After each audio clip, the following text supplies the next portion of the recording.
Welcome to The Driven Entrepreneur, where we sit down with visionaries, trailblazers, and entrepreneurs and discover why and how they do what they do.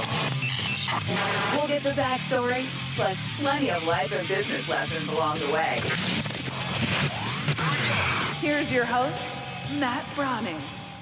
Hey, this episode is brought to you by my very own NLP practitioner course.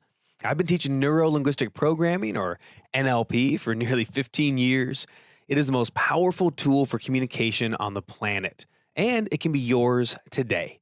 For a very limited time, I'm giving away my entire NLP course workbook for free. Go to nlpwithmatt.com. All the patterns, all the tools, and the techniques of NLP in the complete course workbook, the same one that we use to teach our live certification classes, yours free. nlpwithmatt.com. Get it today. Let's get back to the show. Hello. Welcome back to The Driven Entrepreneur. It's Matt Brauning, and we are here. Another happy Friday. Man, what a week it has been. I've had a great week. I'm sure you have too. I ask you that every week, but I really mean it this time. Like, did you have a good week? Did you get the things accomplished you wanted to? And maybe even more importantly, did you get the time to spend the time, to hang out, to have your time with your family, to have time for yourself? Did you work 80 hours? Did you work double time because you're in business for yourself? My guest this week is going to help us to unravel that sort of mystery and figure out how to have more vacation time, more free time, and ultimately how to get your business to work for you so you can live the life you want. My guest is Denise Gosnell, a serial entrepreneur, business strategist, productivity hacker. She's also an attorney, an author, a real estate investor. She owns 3 companies, so she seems like you might think she's working her little tail off, and to an extent she is. She has a law firm, a real estate company, a coaching training company, and the company we're going to talk about today is The Vacation Effect. How cool is that? She helps busy entrepreneurs like me and you to learn how to use some unconventional scheduling and growth strategies to grow business and work up to, catch this, 40% less. So I am all ears and I'm ready to find out how the heck to do this. Denise, are you there? And welcome to the show. I am. Thank you so much for having me. I'm excited to be here. Hey, like, I can't tell you, I'm not overstretching how excited I am to be chatting about this with you. I have been trying real hard to get my schedule dialed in, and I feel like I've done good at that. But at the same time, I'm always feeling like I'm still behind the 8 ball. Have you always, well, let me ask you this as we start. How long ago did you sort of get this little piece figured out? And we'll get to some backstory in a minute, but is this something you've been doing ever since, or is this something that you have recently kind of figured the keys to the kingdom, so to speak, out? Yeah, it's actually a recent discovery. I figured this part of it out 3 or 4 years ago after being a workaholic for my entire life and wishing that there was a way to have both free time and business growth, and always feeling like it was an either or trade-off, which I'm sure you can relate to and your listeners can relate to. How long ago did you was it a gradual effect that you started like little by little implementing, or was it a come to God moment of like, I am done and not another minute, not another day? It was kind of a combination of a come to God, like literally a lightning bolt that hit my house. So I had, slap over the face, so to speak. 8 years ago, I had a lightning bolt hit my house and we were struck by lightning. So my house caught fire. And, what was interesting, Matt, was we didn't know we were on fire. So the fireman knocks on our door. And as I open the front door, the fireman's like, what do you want us to retrieve in the next 5 minutes before your house is destroyed by fire and water? And it hit me like a ton of bricks, because at that moment I was, working 80 hours a week to, run my companies. And how I answered that question was, it shocked me. I basically told them to retrieve all sentimental things that represented the people in my life that really matter, not all the stuff that was burning. So there I was working 80 hours a week. I was the unhappy millionaire, as I like to say, working 80 hours a week to pay for a bunch of stuff that I didn't even care about when it was burning. Wow. So it's so, first off, sorry, like that's terrible. And at the same time, I know you're the kind of person who already spins and finds a positive in that. That was the moment then. So when you're like, wait a second, if I don't care about my laptop, I don't care about the fancy art or whatever, and my flat screen TV, I care about the photos and the sentimental pieces. was it like that Monday you were like, let's change everything? Yeah, so I like to I'd like to say that like my life, I magically figured it out after that, but so what happened after that was I stopped doing work I hated and I spent more time with my family. But my revenue suffered. I'm like, well, shit, this didn't solve the problem. Like, I'm no longer willing to compromise on not spending time. I was no longer willing to be absent to my family and my friends and myself. So that was a non-negotiable. But I'm like, I'm not going to give up on this dream of having plenty of free time and still growing my business. So that's what I kept tinkering with. Does that make sense? Like I immediately started spending more time with my friends and family, but my revenue suffered. So I'm like, well, shit, I still like to make a good living. So how do I figure out both? So I actually went to fast forward like 3 or 4 years after the fire. I was just trying all kinds of different strategies, trying to figure out that missing piece, just testing everything I could think of. And finally, I went to this meditation retreat. You always hear people talk about, how meditation is, so important. So I'm like, well, I'm going to try to figure this out. Maybe this will help me. I didn't really know. Go to this retreat and I asked, how can I have the schedule I've always dreamed of without my revenue suffering? And see, I get choked up talking about this because I'm so excited.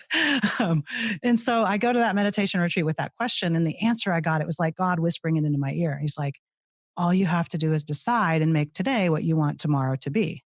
So, and I'm like, well, great, but what does that mean? So I gave myself permission to try the schedule that I had always wanted. And that was a Tuesday, Thursday schedule where I worked just 3 days a week in my companies. And I just gave myself permission to do a 30-day experiment with that. And it was interesting, Matt, what happened at first was it sucked. I realized how inefficient I was being and how I had meetings scattered all over the place and I wasn't being effective with how I was spending my time. But I stuck with the experiment. And after 30 days, I started realizing, oh my gosh, I'm getting more done in half the time as what I used to. It's like when you get ready to go on vacation. This is where my company name comes from. Have you ever noticed how you get like a month's worth of work done in the 2 days before you leave? Yeah, every time because I never pack. I never do the stuff around the house. But yeah, it's the 2 days, even the 1 day and the 1 hour, right? It's like the closer it comes to leaving for the airport, the more efficient, productive, and like on fire I become. I always figured that was just me procrastinating, taking on adrenaline. And I feel like it's something I had to change. But I love your take that it's like rather than trying to change this behavior, let's lean into it. Is that fair to say? Exactly. So I call that the magic of forced hyper efficiency. It's forced hyper efficiency. It's where because what's happening there in that vacation scenario is that you're forcing yourself to focus on being hyper efficient. You're forcing yourself to focus on the things that really matter because your time is limited and it's now or never. It's not going to happen until you get back from vacation, right? So what if we could leverage the magic of forced hyper efficiency every single week of our life? And that's what was happening and what continues to happen with my 3-day per week schedule. Am I busy on my Monday, Wednesdays, and Fridays? Heck yes. I'm like really intensely busy, but I love it because then I carve out the Tuesdays and Thursdays for myself to do whatever makes me happy. I mean, imagine waking up a couple business days per week and just saying, what do I want to do today that makes me happy? I'm completely ready. So can we get into some nitty gritty? I was going to go into more story, but I feel like you're just this wealth of information and you have 3 businesses you run. So are you ready for some nitty gritty? Absolutely. Let's do it. Let's do that. Okay. So I do something similar now, but I feel like there's a lot of nuance and I've been preaching this for a good while.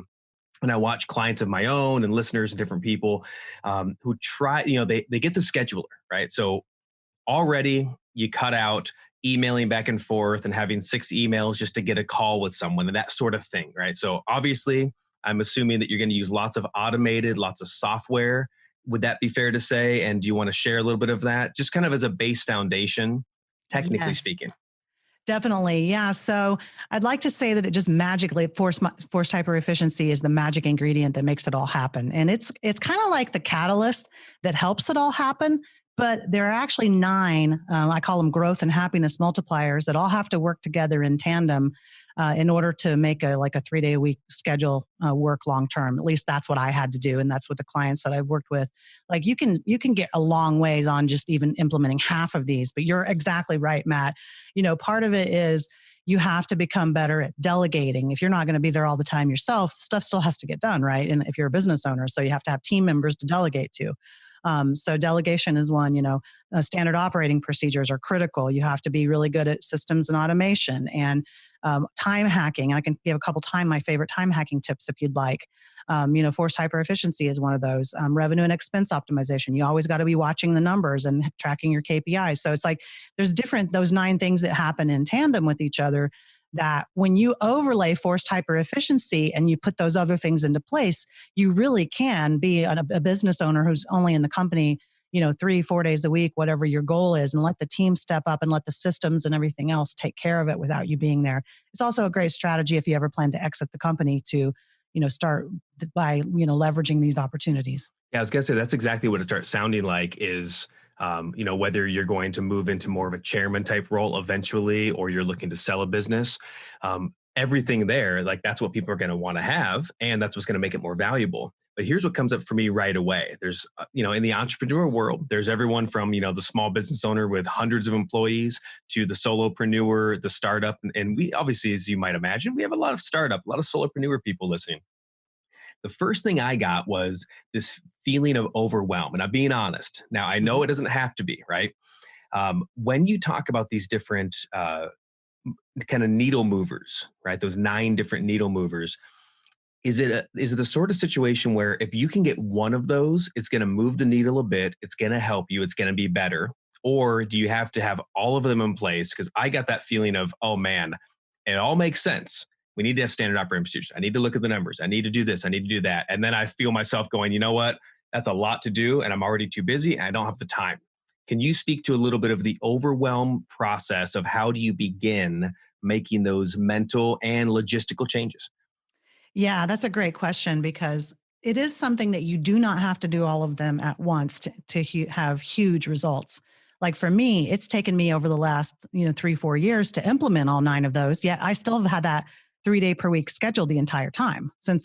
Once I figured out the forced hyper efficiency piece, that was enough for me to run with it and then start tweaking it. Because the forced hyper efficiency just being deciding that you're going to limit the amount of time you're willing to work so that you force yourself to focus on what really matters, like you do when you're about to go on vacation. Like that's step 1, is deciding you're willing to put a limit on that. For some people, maybe you can't do 3 days per week like what I'm doing. I had the life-changing house fire that motivated me to be willing to take that leap.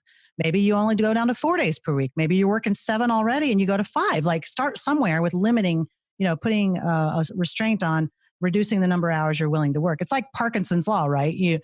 The time that it takes to complete a project fails to expand the time that you allocate for that project. I mean, we've all experienced that. If you give it a month, it'll take you a month. If you give yourself a day, you'll magically figure out how to get it done in a day. It's that same idea. So that's part 1. The second, if I had to prioritize them, the second and third would be proper goal setting and then time hacking. And I can give a couple quick examples if that's okay. Okay, perfect. So we're talking of all the different pieces. There are a lot of them important, but if you can start with the forced hyper efficiency and start with that. So start systemizing something is what I'm hearing. Start maybe, are you a fan of batching? So that's one of the things I do. So my days off are Monday and Thursday. I got to be honest. I don't always take a full Monday and Thursday off. I try to spend time with my son. I spend time with the family. I do things around the house. I go, make a trip or whatever. That's all good.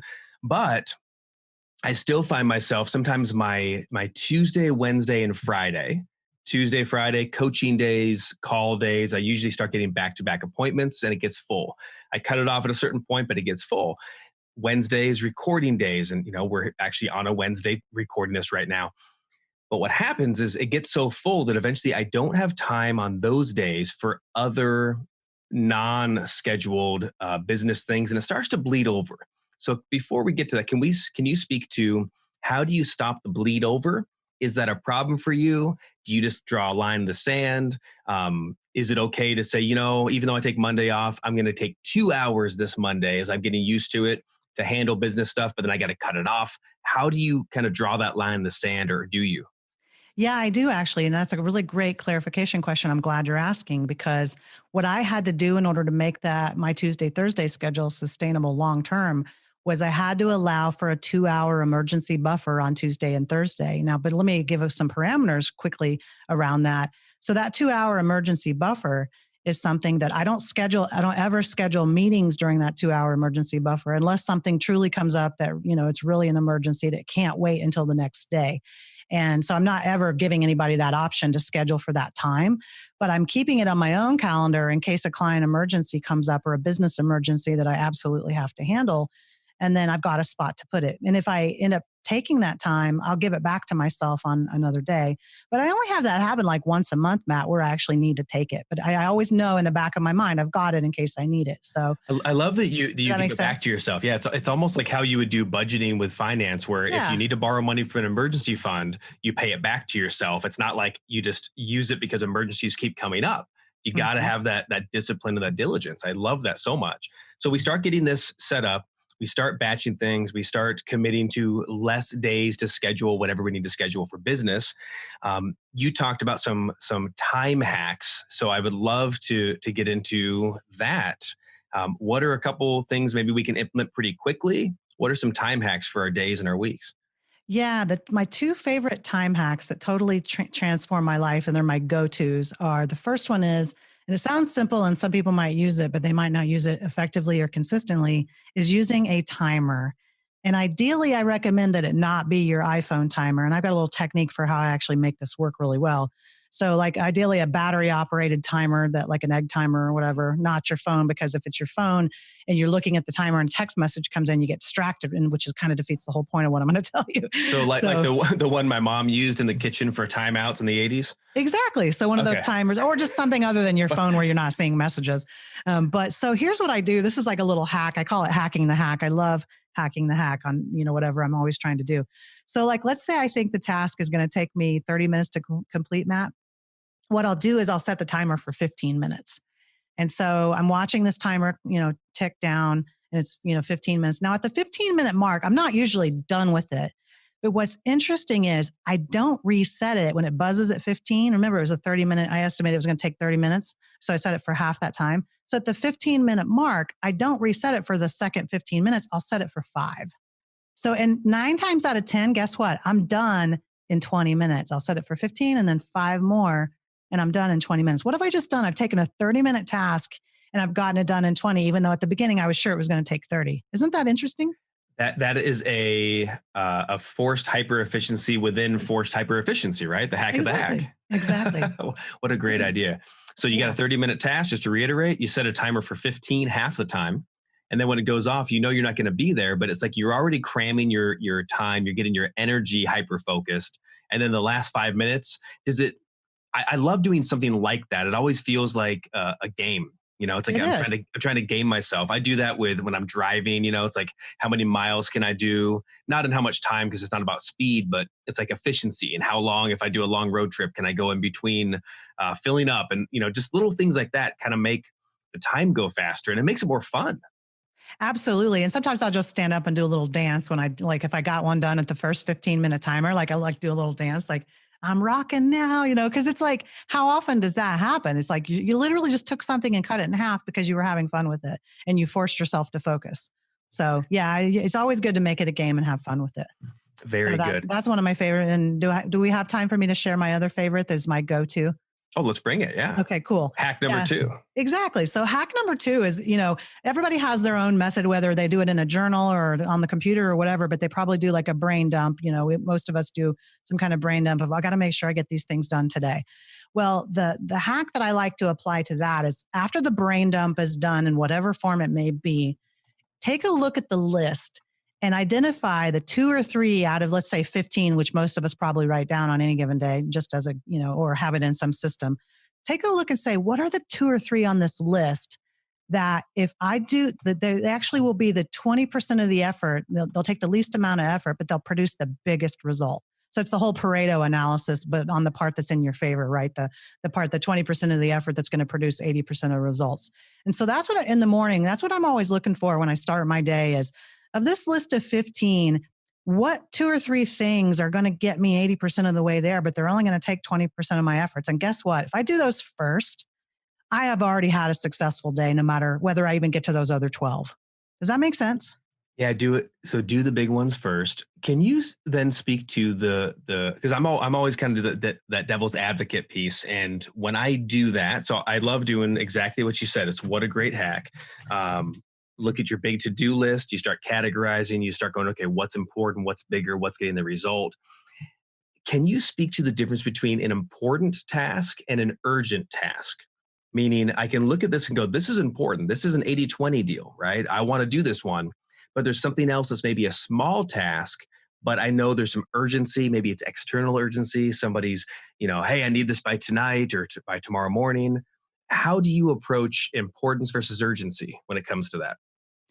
Yeah. So in that example, I would still do the 20% first, and then I would get to the one that was urgent and still needed done today. But to me, the one that's going to take 20% of the effort, but it's going to produce 80% of the results, in order to make a reduced way of life sustainable and effective, you have got to learn to just always be looking for the levers, the little levers that swing big doors, right? Now, don't get me wrong. I'm not saying ignore that critical task. But if you can get those big ones knocked out, they're only going to take 20% of your time. Like you're going to have them done by lunchtime, and you can already be 80% of the day on the results that you're looking for. Well, guess what? You've got after lunch to take care of that critical activity, and it might solve itself by the time you get there. Is what happens like 7 out of 10 times. So, Very, very good. So, guys, if you're listening on demand, you know who I'm talking to. But if you are just joining us on the show, I'm sitting here talking with Denise Gosnell, the founder of the Vacation Effect, and she has some unbelievably incredible hacks for productivity, for time, and what she calls forced hyper efficiency. How to use that concept of when you're ready for vacation, getting more done in the 2 days before than you got done in the whole week, and to use that to free up your time and free up your week.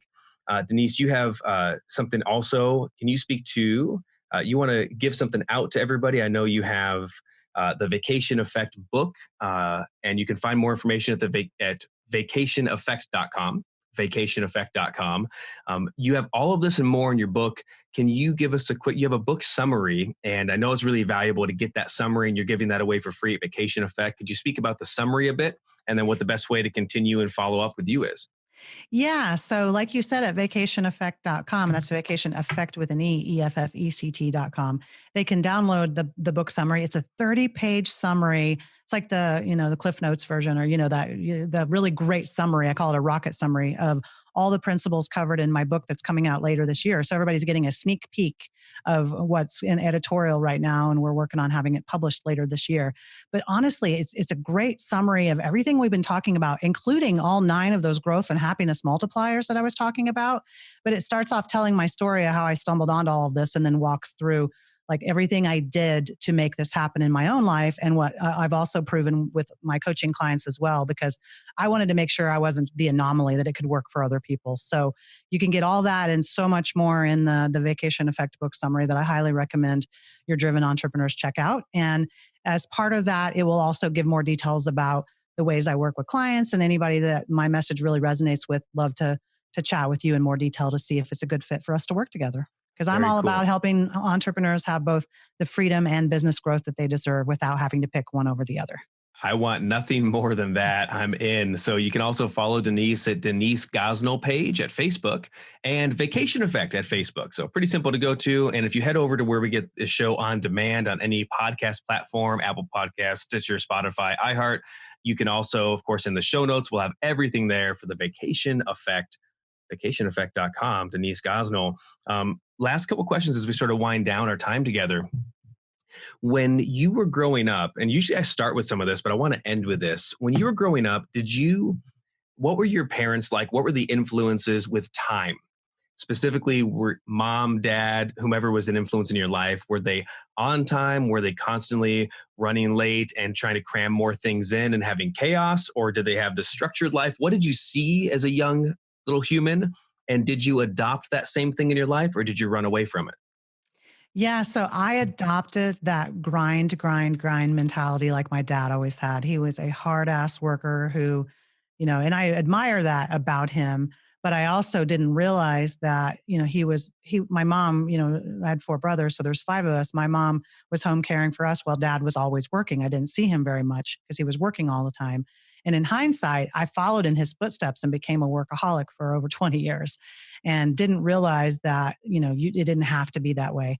That's the culture that a lot of us have been raised in. I mean, the American business culture is like that. It's grind, grind, grind. It's like we're made to feel guilty if we somehow figure out how to get more done in less time, even though it makes no logical sense. If I can get as much done in 25 hours a week or 30 as I used to in 60, is there anything to feel guilty about? Of course not, but we do, because our culture makes us feel that way. So I'm here to challenge the status quo and say, if you can figure out how to get results in half the time, you have no reason to feel guilty. What do you think your dad believed? Like if he had a belief, limiting or otherwise, about work, about life, if you had to guess, your dad, and maybe people like your dad, right? People that are acting that same way, people like me for so many years and you as well. What do you think we believe about work that maybe is limiting that we should challenge? You have to work hard to earn good money, was what I used to hear him say. And what does hard work mean? Like a lot of hours. Like you got to work hard. You got to work hard. You got to work a lot of hours. You got to work hard to get anywhere. Don't be lazy. Don't be lazy. Work hard all the time. Like that's part of what we hear in our culture. And all of a sudden, efficiency is deemed as lazy. I remember real quick, my wife, she talked about one of her early jobs, kind of in doing administration work. They gave her all the work to do, and she had her whole task list. She did everything and was done, by noon. So she'd sit and like read a book or something, but the boss would always be so like mad, like, "Hey, what are you doing?" She's like, "Well, I've done everything that you've asked me to do, and I completed it a lot faster than other people," was the concept I'm trying to get to. But they were always like, "No, that's lazy. Like you should be doing something else." She's like, "Okay, what?" Right. But they versus being rewarded for, "Oh my gosh, great job. Let's figure out how to best leverage your skills." Yeah, this is so great. I'd much rather have someone be efficient than draw it out and do that. So, Denise, final question: if you look back at the way that you started business, well, two final questions. You have 3 companies. Do you ever see yourself either starting a 4th or 5th? Do you want to expand this using vacation effect principles? Or is it something that you want to begin exiting out? And I'm not putting you on the spot, if you're going to sell your real estate company or something, but is it something that you'd like to look at maybe in the future, exiting out and simplifying even more, go down to 2 days and maybe 1 day a week?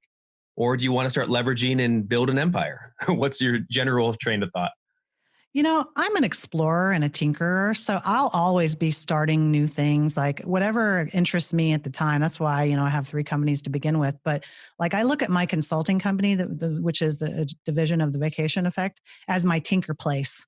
So, I always want to help entrepreneurs have better quality of life, but maybe I'll do it more or less in the future as other ideas, come to mind that I want to birth and grow. So, it's one of those, I see myself doing all 3 of the current companies in some way. I just may shift the amount of time I spend on them. Does that make sense? It absolutely does. And final question, I'll let you go. 10 seconds. If you could change anything from the way you started your businesses and the way you used to work, anything in your life, would you change it or would you leave it all the same?